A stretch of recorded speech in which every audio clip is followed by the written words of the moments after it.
Salut, bienvenue sur la page conseiller bébé Alex. Aujourd'hui, je vais vous parler de la bifurcation scolaire ou académique.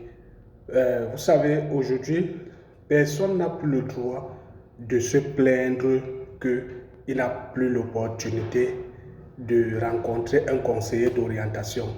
Vous suivez? Parce que dans tous les établissements aujourd'hui, presque dans tous les établissements, c'est qu'il y en a où il n'y a pas de conseiller d'orientation. Mais au moins dans tous les arrondissements, il y a au moins des services où on retrouve des conseillers d'orientation ou des conseillers pédagogiques où vous pouvez aller et c'est gratuit. Et c'est gratuit pour y aller. Parce que en rencontrant un conseiller d'orientation, au lieu d'aller perdre du temps, c'est-à-dire aller faire une formation et après se rendre compte que ce n'est pas ce que vous vouliez faire plus tard, c'est mieux d'aller les rencontrer pour gagner en temps. Maintenant, je vais aussi parler d'une chose qui est aussi permanente, c'est-à-dire le fait pour certains de se dire que si je n'ai pas fait telle formation, je n'aurai pas une opportunité d'insertion professionnelle. En fait, toutes les formations ont des opportunités d'insertion professionnelle. C'est seulement que la stratégie que chacun adopte est mauvaise. Et ce que je vais vous partager ici là va vous permettre de gagner en temps, mais aussi de pouvoir avoir un projet qui va vous conduire jusqu'à ce qu'au moins à 80%, vous serez vous-même libre de dire je veux travailler ici, je ne veux pas travailler ici et tout. La première des choses que vous devez faire d'abord, je l'ai déjà dit, dans votre cheminement, faites tout pour rencontrer un conseiller d'orientation. Faites tout pour rencontrer un. Que ce soit dans un établissement scolaire, parce que quand un conseiller est dans un établissement scolaire, ceux qui viennent le rencontrer, parfois, ils ne facturent rien du tout. Donc, même si ce n'est pas votre établissement, surtout, je parle ici aux jeunes qui sont élèves et je m'adresse aussi aux parents qui doivent montrer la route à leurs enfants, qu'il faut aller rencontrer. Ces parents-là aussi doivent aller rencontrer ces conseillers qui doivent ouvrir des carnets pour leurs enfants. Ça, c'est de rencontrer un conseiller d'orientation dans votre cheminement, surtout si vous savez qu'il y aura une étape où vous aurez à faire un choix pour aller faire telle ou telle formation qui doit déterminer votre parcours professionnel. Ça, c'est la première des choses. La deuxième des choses, si vous n'avez pas rencontré un conseiller et que vous voulez vous-même vous lancer dans votre propre choix de décision pour une formation, maintenant, quand vous avez choisi une formation, laissez les discours du genre tel domaine n'a pas d'ouverture. Tous les domaines ont des ouvertures.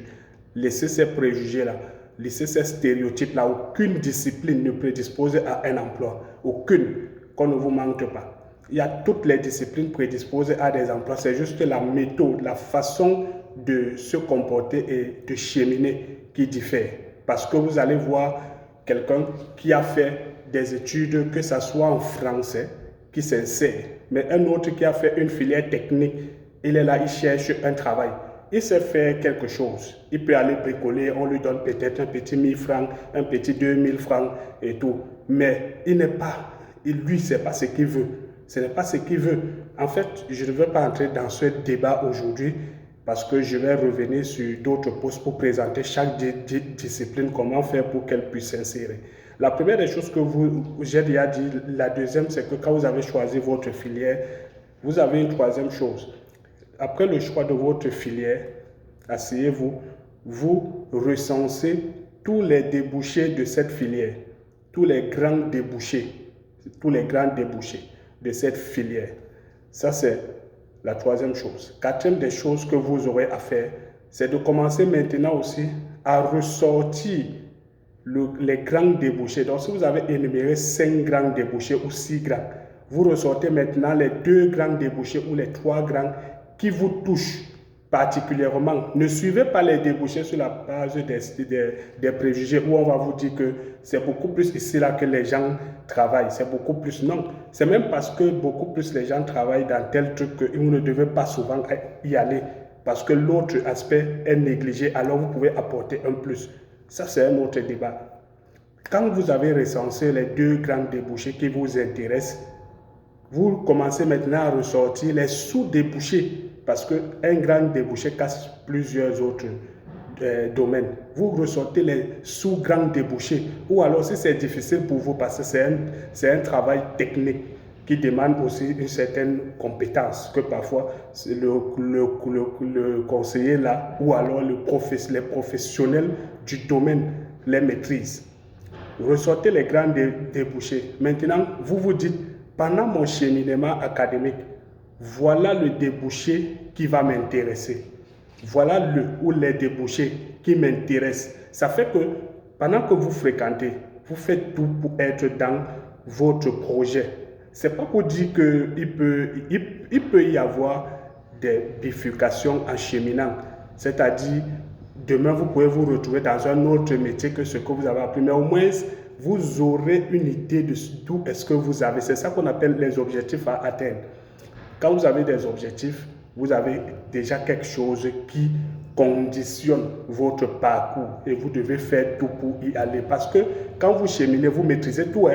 Ce n'est pas parce que quelqu'un fait français qui n'a pas des connaissances en économie, qui n'a pas des connaissances en sociologie et vice-versa. Parce qu'il y a une transversalité des connaissances qui se passent, qui s'opèrent, parce que nous sommes d'abord des êtres intellectuels et raisonnables. C'est pour dire que maintenant, quand vous cheminez, faites tout pendant votre chemin à connaître ou avoir des relations avec des aînés du domaine, que ce soit des aînés académiques ou que ce soit des aînés professionnels qui sont dans ce domaine-là. Faites tout pour avoir des relations avec eux et pour même être derrière eux comme des personnes qui leur proposent leur service. Votre service, pardon. Même si c'est gratuitement, parce que ce qu'ils vont vous apporter, c'est des connaissances que vous devriez même payer pour avoir ça. Vous leur proposez vos services, c'est-à-dire vous pouvez même aller dans une entreprise, dans une structure, proposer votre présence, votre temps et de votre énergie pour pouvoir, vous voulez apprendre, mais vous leur donnez votre temps, votre énergie gratuitement. Oui, beaucoup vont dire non, si tu travailles, on doit te payer. Mais on connaît tous le contexte aussi. Surtout, je parle dans un contexte bien précis et tout. Surtout qu'en Afrique, deux fois, tu es obligé de supplier pour avoir un stage. Ce n'est pas comme si comme si c'est un droit qui t'est réservé. On supplie pour avoir, et on supplie pour avoir des connaissances gratuitement. Parfois, il y a même d'autres qui demandent à ce que vous payiez pour être formés dans leur entreprise. Donc, faites tout pour avoir ce genre de relation avec des aînés. Et vous avez des enseignants, des jeunes enseignants, parfois même des aînés, des enseignants un peu âgés qui n'ont pas de temps. Soyez disposés, soyez disponibles pour eux. C'est des petites stratégies comme ça que beaucoup de vos camarades que vous avez vu avoir un parcours fulgurant ont souvent eu. Vous allez vous dire que non, parce que son frère est placé à tel endroit et tout. Non, ce n'est pas parce que son frère est placé dans tel endroit. Peut-être d'autres ont eu cette chance-là, mais d'autres ne l'ont pas eu. Et d'autres ont compris que parce que je n'ai personne, je dois me comporter comme ça. Une dernière chose que j'oubliais, la discipline. Soyez disciplinés et ne vous laissez pas distraire par les choses de la vie. Parce que quand vous êtes jeune, vous êtes encore sur les bancs, il y a des petites activités que vous pouvez faire. Vous pouvez faire étant jeune, vous allez fêter et tout, mais vous ne devez pas fêter jusqu'à être dans une situation festive permanente. Non. Parce que c'est quand on est jeune qu'on se construit et qu'on se positionne bien. Parce que quand vous serez indépendant, ce n'est pas comme si vous allez finir votre école et tout à 50 ans ou à 60 ans. Même si c'est à 50 ans, beaucoup de personnes commencent leur vie à 55 ans.